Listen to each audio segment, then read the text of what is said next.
So what's up, y'all? Today is a special day, very special day. Working on the second quarter build. And don't get confused at what you're looking at right now because it will look different when it's all said and done. Finally got all the parts that came in, got it all together. Take some test fire shots. The first one at the target at about 5 yards. We'll put 10 in the mag, start with 10 in the mag. If it runs through that whole 10, I may do 5 sets of 10. First time doing one with a Grit Grips frame. It's the Grit Grips frame. Very good texturing on it. It does have the area for your finger on both sides as well as for your support hand. The ledge is already built in. Feels very good in the hand. This grip feels very good in the hand. I do already have the optic and the suppressor height sights for it. Yet I'm just test firing right now. All right, so the first box I had a 9mm. I was going to put 10 in each mag, but I seen it was 22 rounds left in the box, so I put 11 in each mag. About to go in and see what these first shots is like.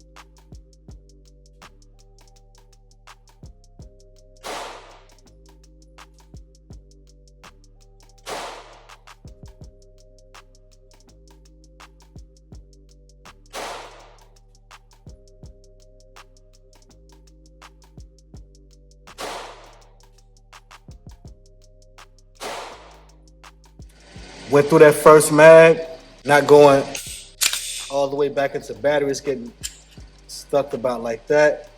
That's typical on the break-in. You're getting everything together, so I'm not worried about that. So let's go ahead to the second mag of 11.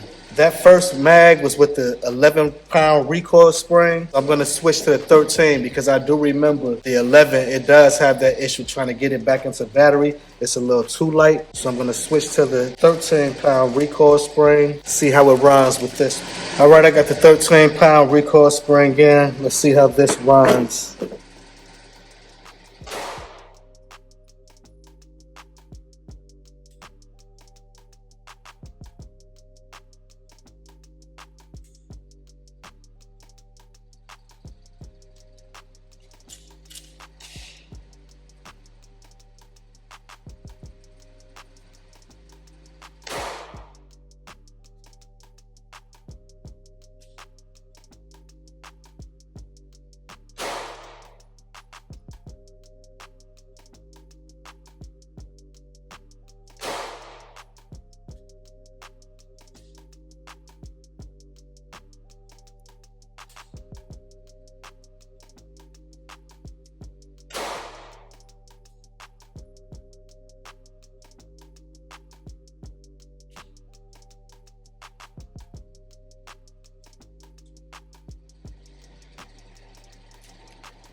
I was aiming center mass, so as you can see, as far as accuracy, it's doing what it's supposed to do. But I'll really be testing the accuracy when I put the red dot on and zero it. Gun's doing what it's supposed to do. Just got to get the break in, get about 100 rounds through it, probably 50 today. Get 100 rounds through it, see how it's running after that.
I made some adjustments to the disconnector, rearranged the trigger spring. Trigger is reset in the right way. Let's see how it runs this time.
All right, that was a little over 40 rounds right there, 42 to be exact. The initial issues, the trigger wasn't resetting every time. I went on and adjusted the disconnector. That's acting right. It's doing what it's supposed to do. I rearranged the trigger return spring, took care of that. The only issue it's having right now is it's not fully going back into battery after each shot. I'm having to push the slide forward a little bit after each shot. I'm not worried about that because I do know that comes with, like I said, the gun is brand new. Those 42 rounds are the first 42 rounds through it. As I put more rounds through it, that will work itself in. And I want y'all to forgive me for my lack of uploads lately. Been a lot of busier at work. Been an instructor now here too. Plus been having gunsmith duties. So just bear with me. Today's testing of the Porter, I just know I need to do a little more breaking in on it to get that slide going like it should be. Probably got to put about a good 100 to 200, and I planned on testing it with 200 rounds anyway. And the 200 rounds really don't start until I have everything right. Once everything is right, then I'll go on and do the 200 round test. So don't mind them shots that was going up to the left. Like I said, I was just really trying to get that slide and disconnect thing right. So I really wasn't. I was just pointing and shooting for real, not even so much aiming. But until next time, y'all, Mega Guns, ThinkMegaTV, think greater than and above all, be responsible. Bang, bang, bang, bang, bang, bang, bang, bang, bang, bang.